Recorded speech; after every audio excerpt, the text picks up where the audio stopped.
যেই যুগে যেই সময় যেই বিষয়ের বেশি প্রভাব ছিল, আল্লাহ তাআলা সেটাকে প্রতিরোধ করবার জন্য, সেটাকে টেক্কা দেওয়ার জন্য ওই বিশেষ ক্ষমতা ওই নবী রাসূলকে আল্লাহ তাআলা প্রদান করেছে।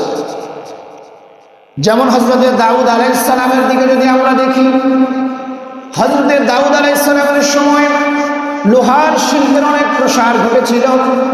ওই জমানার মানুষেরা লোহার অনেক যন্ত্রপাতি, লোহা দিয়ে নানান ধরনের তৈজসপত্র তারা তৈরি করত।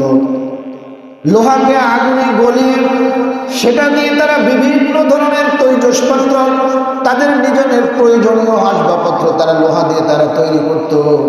লোহার শিল্পের প্রসার ওই যুগে খুব বেশি পরিমাণে ঘটেছিল। আল্লাহ রাব্বুল আলামিন হযরত দাউদ আলাইহিস সালামকে একটা মুজিজা দিলেন। মানুষেরা, সাধারণ কামারেরা লোহা আগুনে পোড়ানোর পরে লোহাটাকে বাঁকা করতে পারে, লোহার আকৃতি পরিবর্তন করতে পারে, কিন্তু হযরত দাউদ আলাইহিস সালাম তার লোহাকে গলানোর জন্য, লোহাকে পোড়ানোর কোনো প্রয়োজন হতো না।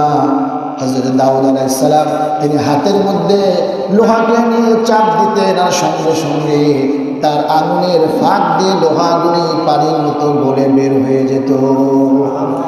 শুধু তাই নয়, হযরত দাউদ আলাইহিস সালামকে আল্লাহ তাআলা এত বড় মুজিজা দান করেছিলেন।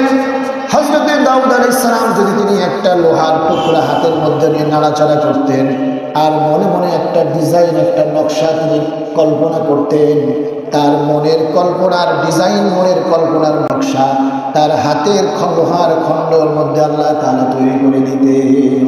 সুবহানাল্লাহ।